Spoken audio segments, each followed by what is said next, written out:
Nestled in tiny Newton, Iowa, sits one of the fastest short tracks in the country, and for the 10th time, the Verizon IndyCar Series would come to town to battle for 300 laps.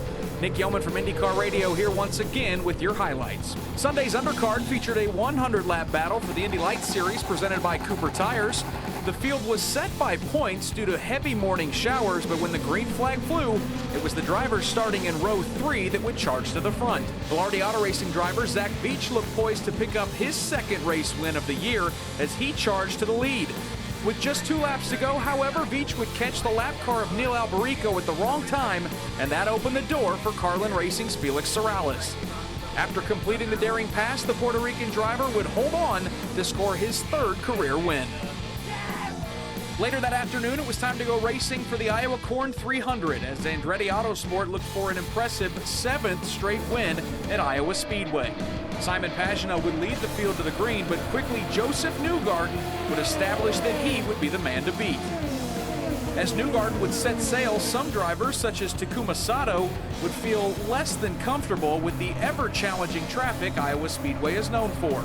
The early pace for Newgarden was nothing short of total domination, and by lap 100, he lapped the entire field, with the only exception being second-place running Pagenaud.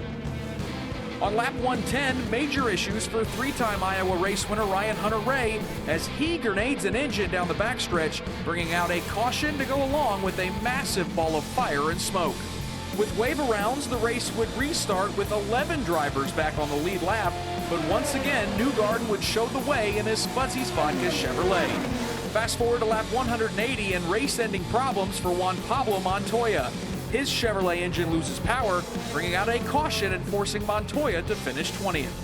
When the race restarted, the field would once again watch Josef Newgarden streak away, but the battling for second on back was impressive as Simon Pagenaud, Will Power, and Scott Dixon would slug it out around the 7/8 of a mile oval.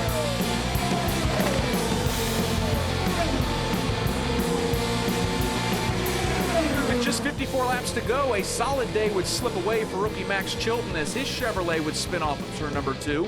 That would set up the final round of pit stops. Newgarden's crew would once again keep him up front, but the race off pit lane further back was exciting.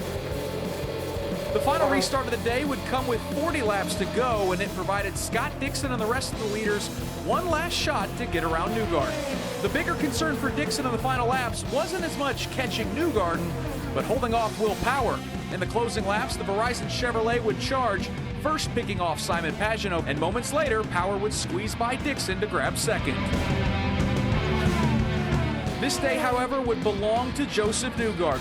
The driver from Hendersonville, Tennessee would set an IndyCar record, leading 282 of 300 laps, and would score a victory just 4 weeks after fracturing his clavicle and hand in a horrifying crash in Texas. The win moves Newgarden to second in points, still 73 markers behind Simon Pagenaud. The Verizon IndyCar Series is back in action 1 week from Sunday as the schedule goes north of the border for July 17th's Honda Indy Toronto, where Josef Newgarden is the defending champion.